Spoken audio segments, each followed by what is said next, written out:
Welcome back. Well, it looks like this tropical season off to a racing start, the 8th named tropical system of the season, and it's a young season, the earliest we've had an 8th named storm on record. The previous record was August 3rd with Harvey back, whatever that was, 10 years or so ago, the Harvey before the Harvey hit Texas. So we're in a record-breaking season, and it looks like more tropical weather on the way. Let's get to it. Let's show you what's going on radar-wise. We do have tropical showers across the state this evening, and we're maintaining rain chances at 20 to 30% overnight tonight as we're getting more involved with a tropical air mass that's associated with that tropical storm now out in the Gulf of Mexico. In fact, Hurricane Hunter was out here during the course of the evening. Didn't find much wind until this part of the leg. It found about 43-mile-an-hour winds, and then just on the way out on the last leg, consistently 39-knot winds, which is strong enough for a tropical storm. So the Hurricane Center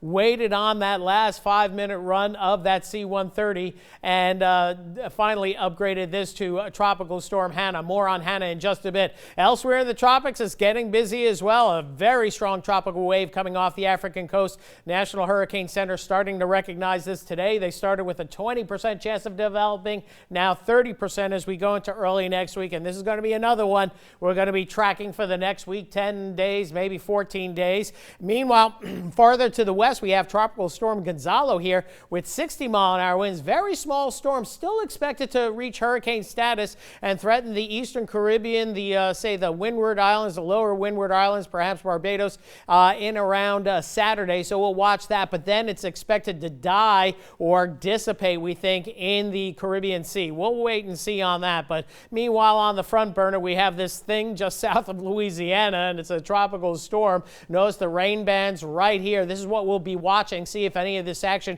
migrates inland, or if the storm strengthens and moves a little bit farther south and west, it might keep most of that moisture offshore. So relatively minimal impacts on Acadiana, but we are going to see tropical showers and thunder showers next several days and some pretty high rain chances. So we got 40-mile-an-hour winds moving to the west-northwest at 7, pressure down to 1,002, and now forecast track is a little bit farther south than the earlier run, but nonetheless approaching Corpus Christi on Saturday now with 65-mile-an-hour winds. Has potential to become a hurricane prior to landfall. It might be an interesting play to see if this one becomes a hurricane or Gonzalo does first, because we haven't had the first hurricane of the season quite yet.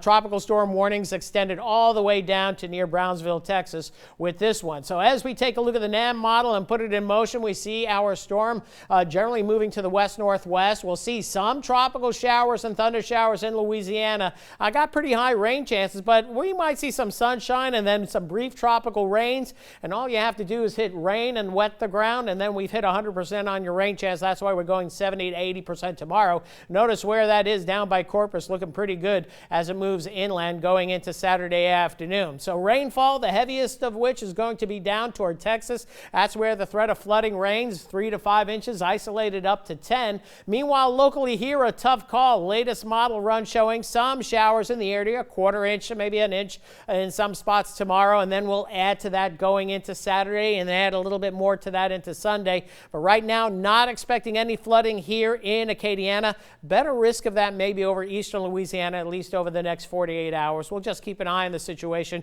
but no major concerns at this point. So a few isolated showers overnight tonight, rain chance 20-30% tomorrow. Occasional tropical showers and storms, a nice little breeze, and I think we see a little sun in between. 86 the high, could easily reach 90 if we see an extended period of sunshine. And as we go down the road, the rain chances stay elevated, the chance of showers and storms, but no severe weather. And right now, not expecting any flooding. Rain chances finally decrease and temperatures go back up to normal toward the end of next week with more typical summer-like weather, perhaps before the next round of tropical weather that's beyond the 10-day forecast.